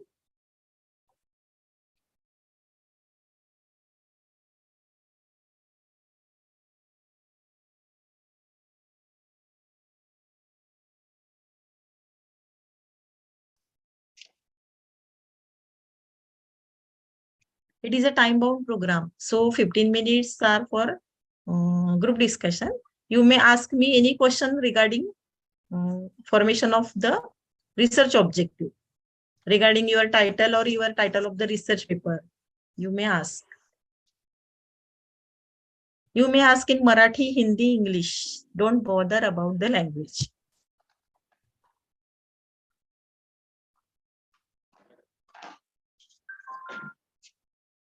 May I request all participants, if any questions, please ask Dr. Sangeeta Bihade ma'am one by one.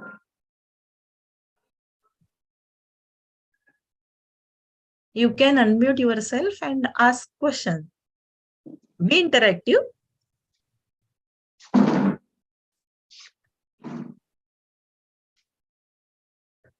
Yes, तुम्ही मराठीत पण प्रश्न विचारू शकता, हिंदीत पण विचारू शकता. किसी को कोई क्वेश्चंस है तो आप अपने वाली ओन लैंग्वेज में आप पूछ सकते हो, हिंदी और मराठी.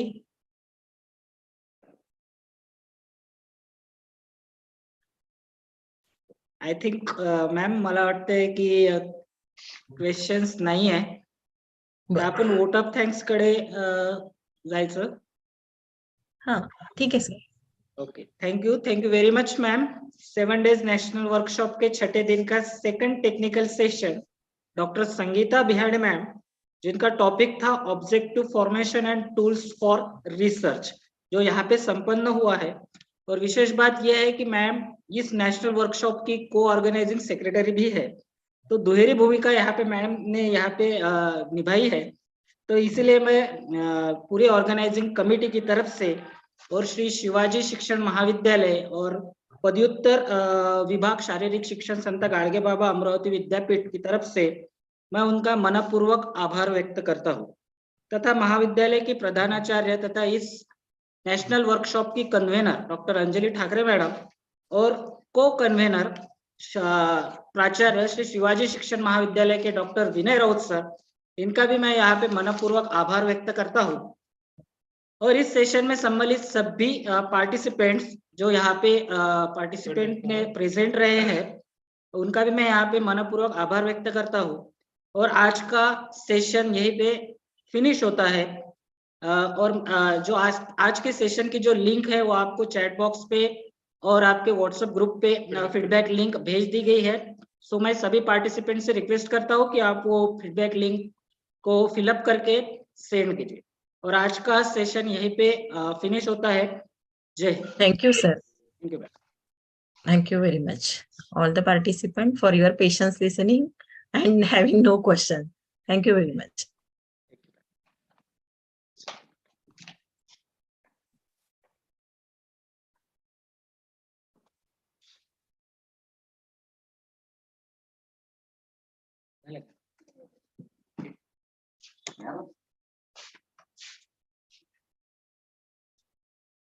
कोणता सेमिस्टर? थर्ड.